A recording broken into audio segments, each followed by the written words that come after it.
आज का मेरा वचन हैगा कि परमेश्वर का पता क्या है, परमेश्वर का एड्रेस क्या है। मेरे प्रियो, आज संसार में आप किसी भी मनुष्य से जाके पूछेंगे कि परमेश्वर कहाँ मिलेंगे, परमेश्वर का पता क्या है, लोग बोलेंगे कि मंदिर जाओ, टेंपल जाओ।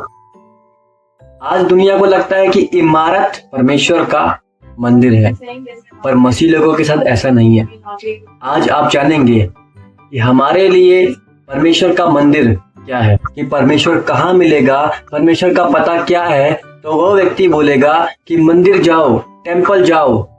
तो आज मैं आपको बताना चाहता हूँ इस संसार में एक व्यक्ति के लिए जो आशाहीन है, जो बीमार है, जो परेशान है, जो दुखी है, जो परमेश्वर को ढूंढ रहा है, उसके लिए परमेश्वर का पता मसीह लोग हैं। अगर मैंने कहा कि परमेश्वर मंदिर में मिलेगा, परमेश्वर का पता मंदिर है, तो आइए वचन से मैं आपको बताता हूँ कि परमेश्वर का पता क्या है और आप लोग परमेश्वर का पता कैसे हैं। 1 कुरिन्थियों 3:16 कहता है कि तुम परमेश्वर का मंदिर हो। हालेलुया, तुम परमेश्वर का मंदिर हो, परमेश्वर का आत्मा तुम में वास करता है। और सबसे पहले उसमें क्या लिखा, क्या तुम नहीं जानते। बहुत मसीह लोग नहीं जानते कि परमेश्वर का पता क्या है। आज मसीह लोग खुद परमेश्वर को ढूंढ रहे हैं। आज मसीह लोग खुद परमेश्वर का पता चाहते हैं। वो चाहते हैं कि परमेश्वर का पता क्या है, वो ढूंढ रहे हैं परमेश्वर कहाँ मिलेगा। लेकिन आज मैं आपको बताना चाहता हूँ परमेश्वर आपके अंदर है। 1 कुरिन्थियों 3:16 का सबसे पहला पैरा मुझे बहुत पसंद है। क्या तुम नहीं जानते, इसका मतलब बहुत लोग नहीं जानते, इसलिए वचन हमें बताता है कि तुम परमेश्वर का मंदिर हो। और एक और वचन अगर आप पढ़ेंगे 2 कुरिन्थियों 6:16 में लिखा, क्योंकि हम तो जीवित परमेश्वर के मंदिर हैं। मैं आपको बताऊं, अगर एक परमेश्वर को आप मानते हो और आप उसे देख सकते हो, आप उसको छू सकते हो, और वो आपके जीवन में कोई काम नहीं करता, वो आपके दुखों को नहीं हटाता, वो आपकी प्रार्थना को नहीं सुनता, तो वो कैसा परमेश्वर हुआ। लेकिन हमारा परमेश्वर, चाहे वो आपको दिखे चाहे ना दिखे, वो जीवित परमेश्वर है। और इस संसार के लिए अगर एक परमेश्वर का पता मंदिर है, तो बाइबल कहती है तुम परमेश्वर का मंदिर हो। और जब ये लिखा 2 कुरिन्थियों 6:16 में, क्योंकि हम तो जीवित परमेश्वर के मंदिर हैं, तो जीवित परमेश्वर के मंदिर आप हो, वो आपके अंदर बसता है। एक हॉस्पिटल के अंदर बीमारों के लिए एक उम्मीद कि परमेश्वर कौन है, कौन मुझे चंगा करेगा, वो आप हो। यीशु मसीह ने क्या कहा, तुम जगत की ज्योति हो। इसका मतलब इस जगत में अंधकार है। पढ़ेंगे 2 कुरिन्थियों 6:16, क्योंकि हम तो जीवित परमेश्वर के मंदिर हैं, जैसा परमेश्वर ने कहा, मैं उनमें बसूंगा और उनमें चला फिरा करूंगा। हालेलुया, परमेश्वर आपके अंदर बसता है। बसने का मतलब क्या, अगर आप एक जगह पे बस गए हैं तो आप वहां से जा नहीं रहे हैं, परमेश्वर आपके अंदर बस चुका है। वो रहता नहीं है। रहने का मतलब क्या, आना जाना लगा रहता है। बसने का मतलब क्या, स्थायी रूप से परमेश्वर आपके अंदर है। और वो कहाँ है, आपकी आत्मा के अंदर, क्योंकि आप भी एक आत्मा है और आप शरीर के अंदर रहते हैं। और जो आपकी आत्मा है, जो शरीर के अंदर रहती है, उस आत्मा के अंदर पवित्र आत्मा वास करता है, परमेश्वर की उपस्थिति वास करती है। आप जहां जाते हैं परमेश्वर की उपस्थिति वहां पर है, परमेश्वर का पता वहां पर है। एक हॉस्पिटल के अंदर आप खड़े हो जाएं, उन बीमारों के लिए प्रार्थना करना, उनको चंगाई देना, उसका एड्रेस, उसका पता परमेश्वर का आप हो। आप सड़क पे चलते हैं, आपको कोई दुखी दिखे, कोई बीमार दिखे, आप उनके लिए प्रार्थना करिए। जब आप लोगों के लिए प्रार्थना करेंगे, आप अपने मन में ये बैठा के रखिए कि मैं परमेश्वर का मंदिर हूँ। और ये लोग नहीं जानते इस बात को, ये परमेश्वर को ढूंढ रहे हैं। ये कहते हैं कि कौन मुझे ठीक करेगा। इनके मन में एक पुकार है, एक दुआ है, एक प्रार्थना है। इस दुखी संसार के लिए मसीह लोग उम्मीद हैं, मसीह लोग आशा हैं, क्योंकि वो परमेश्वर का मंदिर है। मंदिर मतलब परमेश्वर का पता, हम परमेश्वर का पता है। तो मेरे प्रियो, परमेश्वर का आत्मा हमें बसता है और चलता फिरता है। परमेश्वर हम में होके चलता फिरता है। जब आप कहीं भी जाते हैं, आप परमेश्वर को लेके जाते हैं। परमेश्वर आपके साथ है, परमेश्वर आपके अंदर है। आखिरी वचन मैं आपको बता के खत्म करना चाहूंगा। एक स्टोरी मैं आपको बताऊंगा। इस स्टोरी को सुनने के बाद आप जान पाएंगे कि आप संसार के लिए परमेश्वर का पता है, आप परमेश्वर की उपस्थिति है, एक उम्मीद है, एक आशा है। तो मेरे साथ आप निकालेंगे प्रेरितों का काम 3रा अध्याय। प्रेरितों का काम 3रा अध्याय हम 1 से लेकर 7-8 तक पढ़ेंगे हम। और जब हम ये पढ़ेंगे तो मैं आपको कुछ रहस्य बताना चाहूंगा कि मैं ऐसा क्यों बोल रहा हूँ कि संसार के लिए आप उम्मीद है।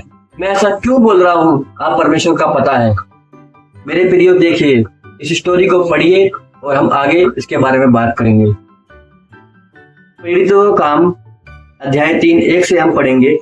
पतरस और यूहन्ना तीसरे पहर प्रार्थना के समय मंदिर में जा रहे थे और लोग एक जन्म के लंगड़े को ला रहे थे, जिसको वह प्रतिदिन मंदिर के उस द्वार पर जो सुंदर कहलाता है बैठा देते थे कि वे मंदिर में जाने वालों से भीख मांगे। जब उसने पतरस और यूहन्ना को मंदिर में जाते देखा तो उनसे भीख मांगी। देखिए, एक व्यक्ति है जो लंगड़ा है और वो भीख मांगता है। जब उसने पतरस और यूहन्ना को मंदिर में जाते देखा तो उनसे भीख मांगी। पतरस और यूहन्ना कौन है? यीशु मसीह के चेले। और पतरस और यूहन्ना के अंदर कौन है?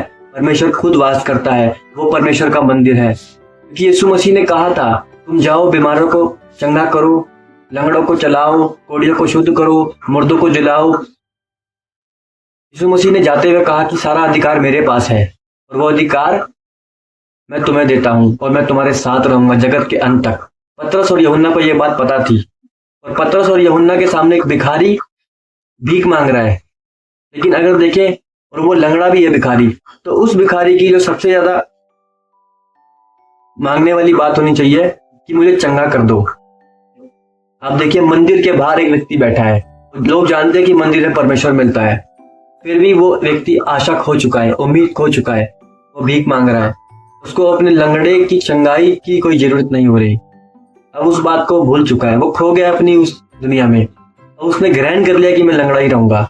लेकिन जब एक व्यक्ति को पता है कि वो परमेश्वर का पता है, जैसे मैं जानता हूं, आप जानते हैं अब कि हम परमेश्वर का पता है, वैसे ही पतरस इस बात को जानता था। तो पतरस ने क्या कहा, हम पढ़ते हैं 4 से। पतरस ने यूहन्ना के साथ उसकी ओर ध्यान से देखकर कहा, हमारी ओर देख। अतः वह उनसे कुछ पाने की आशा रखते हुए उनकी ओर ताकने लगा। तब पतरस ने कहा, चांदी और सोना तो मेरे पास नहीं है, परंतु जो मेरे पास है वह तुझे देता हूँ। यीशु मसीह नासरी के नाम से चल फिर। और उसने उसका दाहिना हाथ पकड़ के उसे उठाया और तुरंत उसके पांव और टखनों में बल आ गया। वह उछलकर खड़ा हुआ और चलने फिरने लगा और चलता और कूदता और परमेश्वर की स्तुति करता हुआ उनके साथ मंदिर में गया। सब लोगों ने उसके चलते फिरते और परमेश्वर की स्तुति करते देखकर उसको पहचान लिया कि यह वही है जो मंदिर के सुंदर फाटक पर बैठकर भीख मांगा करता था। और उस घटना से जो उसके साथ हुई थी वे अचंभित और चकित हुए। कितनी सुंदर कहानी, कितनी सुंदर स्टोरी। और ये हकीकत में हुई। यीशु मसीह के स्वर्ग जाने के बाद यीशु मसीह ने कहा, तुम अभी कहीं मत जाना इस दुनिया में, जब पवित्र आत्मा तुम पे आएगा सामर्थ आएगी। मतलब परमेश्वर हमारे अंदर आ गया, हमारे ऊपर आ गया। इस दुनिया के लिए परमेश्वर का पता मंदिर है और बाइबल कहती है तुम उसका मंदिर हो। बाइबल कहती है तुम जीवित परमेश्वर का मंदिर हो। परमेश्वर तुम में बसता है और चलता फिरता है। इसका मतलब मेरे प्रियो, जब अपना हाथ आप बीमारों पे रखते हैं तो ये आपका हाथ नहीं होता, ये परमेश्वर का हाथ होता है। आप विश्वास से इस कार्य को करिए। पतरस ने उस विश्वास से उस लंगड़े को उठाया और वो चलने फिरने लगा। यीशु मसीह का नाम यूज किया। आप परमेश्वर का पता हो, परमेश्वर का एड्रेस हो। उस भिखारी के लिए पतरस परमेश्वर का एड्रेस बना। उस भिखारी को नहीं पता था कि उसको कौन उसके सामने आ रहा है, वो उनसे भी भीख मांग रहा था। लेकिन पतरस को पता था कि मैं कौन हूं। उस व्यक्ति को भीख से ज्यादा क्या चाहिए? चंगाई। तो उसने उसको चंगाई दी और वहां परमेश्वर की महिमा हुई, परमेश्वर की बड़ाई हुई। जहां भी आप जा रहे हैं दुनिया में, किसी भी कोने में, दुखी लोगों के लिए, परेशान लोगों के लिए, बीमार लोगों के लिए प्रार्थना करिए। क्योंकि यीशु मसीह कहता है तुम जगत की ज्योति हो। इसका मतलब क्या? इस दुनिया में अंधकार है, इस दुनिया में दुख है, परेशानी है, पर इस दुनिया में अगर एक आशा है, एक उम्मीद है, एक परमेश्वर की उपस्थिति है, एक परमेश्वर की रास्ता है, एक परमेश्वर का द्वार है, एक परमेश्वर का पता है, एक परमेश्वर की उपस्थिति है, वो लोग आप लोग हैं, वो हम मसीह लोग हैं। अगर हम इस बात को नहीं जानेंगे और हम कार्य नहीं करेंगे तो कौन आएगा? कौन आएगा? मैं आपको बताना चाहता हूँ, आप जाइए, बीमारों के लिए प्रार्थना करिए, दुखियों के लिए प्रार्थना करिए, केवल प्रार्थना करिए। जब वो लोग चंगे होंगे वो अपने आप परमेश्वर की महिमा करेंगे। हालेलुया। तो मैं विश्वास करता हूँ परमेश्वर आपको आशीष दे। इस वचन से एक छोटी सी प्रार्थना के साथ इस वचन का हम समाप्त करेंगे। और मैं चाहता हूँ इसके बारे में आप सोचिए, विचार कीजिए, अपने ऑफिस, अपने कॉलेज, आप कहीं भी आते जाते हैं, आप इस बात पे मनन कीजिए, इस बात के बारे में सोचिए कि मैं परमेश्वर का मंदिर हूँ, इस दुनिया के लिए मैं परमेश्वर का पता हूँ, बीमारों के लिए मैं परमेश्वर की चंगाई का रास्ता हूँ, दुखियों के लिए, उनके दुख हटाने के लिए, उनकी शांति के लिए मैं परमेश्वर का पता हूँ। हालेलुया। तो छोटी सी प्रार्थना को आप रिसीव करिए, ग्रहण करिए और अपने जीवन में आप जान लीजिए हर एक पल में कि आज से कोई भी दुखी, कोई भी परेशान नहीं रहेगा, कोई बीमार नहीं रहेगा, क्योंकि मैं जाऊंगा, मैं परमेश्वर का पता हूँ, मैं परमेश्वर की उपस्थिति हूँ, परमेश्वर की सामर्थ मेरे साथ है। जिस तरह पतरस ने उस लंगड़े को चलाया परमेश्वर की सामर्थ से, आज आप वो करने जा रहे हैं। हालेलुया। मेरे परमेश्वर खुदावन धन्यवाद करते परमेश्वर, जिन्होंने इस वचन को सुना प्रभु उनको आशीष दे। प्रभु आपने कहा कि तुम परमेश्वर का मंदिर हो, मैं तुम में वास करता हूँ।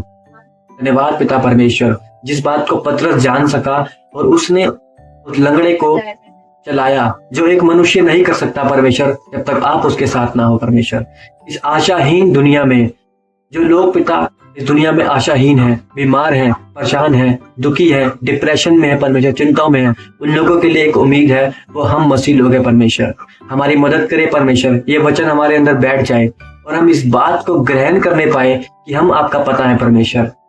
परमेश्वर जहां भी हम जाते हैं हम आपको प्रकट करें, हम आपकी महिमा के लिए कार्य करने पाए। हम बीमारों के लिए जब प्रार्थना करें प्रभु वो लोग चंगे हो जाएं, ताकि वो लोग आपकी महिमा करें परमेश्वर। इस अंधकार के जगत में हम ज्योति हैं परमेश्वर, होने पाए वो ज्योति हमारे अंदर से चमकने पाए परमेश्वर। जिन्होंने इस वचन को सुना है परमेश्वर उनको ब्लेस करिए, उनको सुरक्षित रखिए परमेश्वर। जहां भी वो जाते हैं आपकी उपस्थिति को, आपकी सामर्थ को फैलाते चले जाए परमेश्वर, और आपके नाम को ऊंचा करे परमेश्वर। धन्यवाद करते हैं सुंदर वचन के लिए, सारा आदर महिमा आपको देते हैं। ये प्रार्थना प्रभु यीशु मसीह के नाम से मांगते हैं, आमीन। हालेलुया। सबको जय मसीह की। प्रभु इस वचन से सबको आशीषित करे।